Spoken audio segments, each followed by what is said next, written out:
दोस्तों, मैं विपिन यादव बात करने जा रहा हूँ। एक और जबरदस्त इंसिडेंट नहीं बोल सकता हूँ, फिल्म की बात बोल रहा हूँ, जिसका नाम था 2 बीघा जमीन।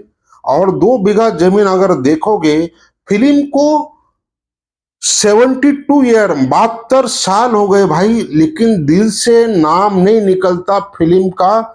और इतने दिल में बैठ जाएगी कि बिल्कुल बिमल रॉय ने ऐसी फिल्म बनाई है।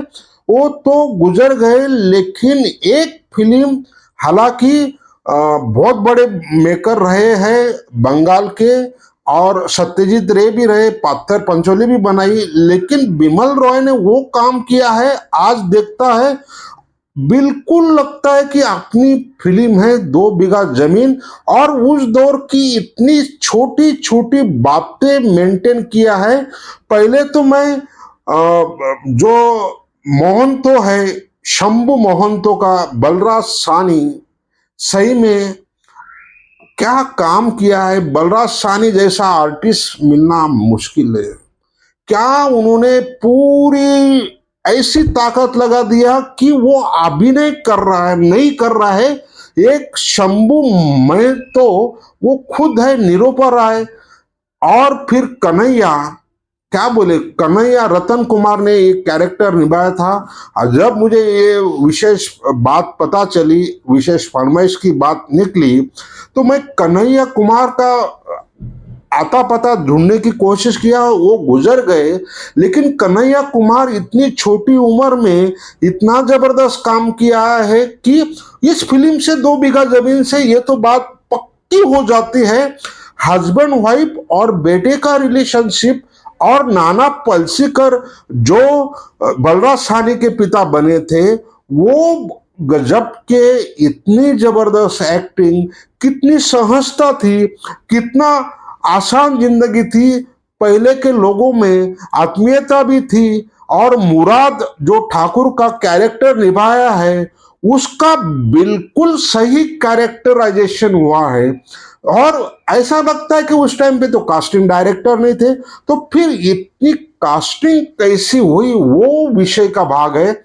और ऋषिकेश मुखर्जी और सलील चौधरी दोनों ने स्क्रीन प्ले और डायलॉग में भी उनका योगदान था। सलील चौधरी सही मायने में उनका म्यूजिक भी था, और स्टोरी चलती रहती है, म्यूजिक भी आता है, मौसम भीगा जाए तो वो गाने के साथ सारी चीज बढ़ती जाती है, स्क्रीन प्ले आगे बढ़ता रहता है।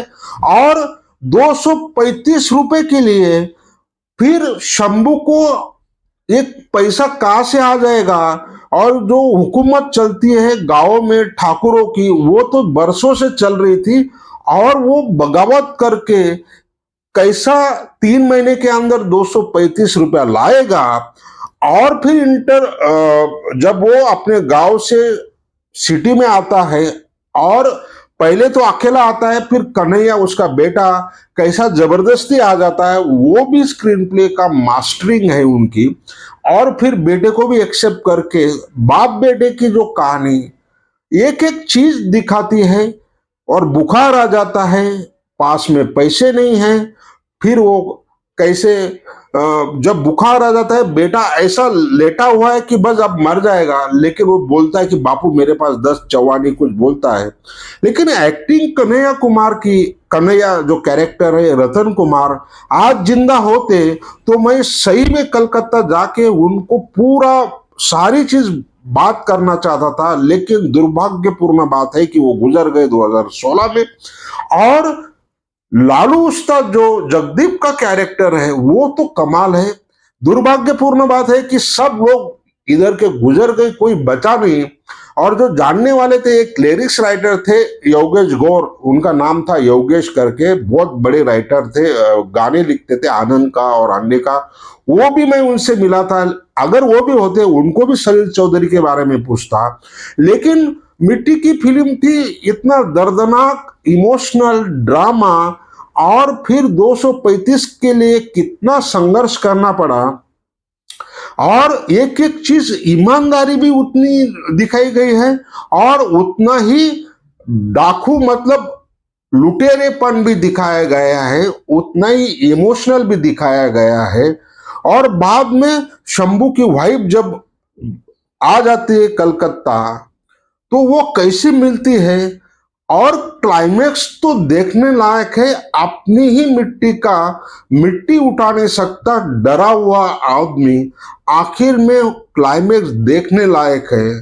तो 2 बीघा जमीन दिल से जाने वाली नहीं है, चाहे इसको 72 साल क्यों ना हो गए हो, लेकिन कोई फिल्म देखेगा तो अपनी जमींदारी और अपना गांव का कल्चर कोई नहीं भूलेगा। उनकी 2 बीघा जमीन बिकी थी, मेरी तो 12 बीघा जमीन बिकी थी, और उसको मैंने अपने आंखों के सामने देखा था। तो ये फिल्म मेरे लिए इतनी करीब रही है, इसका क्या निचोड़ दूं और क्या नाम दूं, तो मैं यही दे सकता हूं, 235 रुपए की 2 बीघा जमीन देख लो। इसी सटीक विश्लेषण के साथ मैं अपना विश्लेषण खत्म करता हूं। और दोस्तों, लाइक शेयर प्यार नहीं मिलेगा तो मेरे वीडियो नहीं बनेंगे, इसलिए ये बहुत जरूरी है।